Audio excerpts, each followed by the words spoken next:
አለቃ የሚኖርበት አፓርታማ ሄጄ በሩ ላይ ቆመን እያወራን ነው።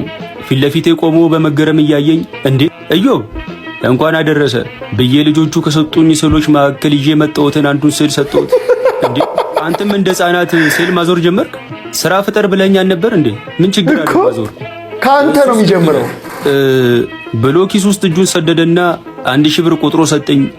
አላመንኩም። ለኔ ነው አልኩት።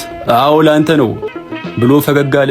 አረ ምን ደግ ሰው ነው። አመሰግናለሁ መልካም በዓል በየው ትንሽ ሄድ እንዳልኩ እዮብ ብሎ ጠራኝ።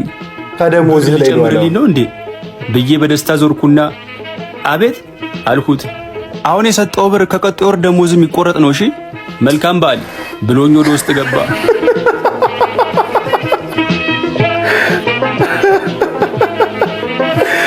ለነገሩ በ4 ዓመት 2000 ብር ከሚጨምርልህ ሰውዬ 1000 ብር መቀበል ራሱ ነው እውነት መስሎ መታየቱ ነው በጣም የሚገርመው።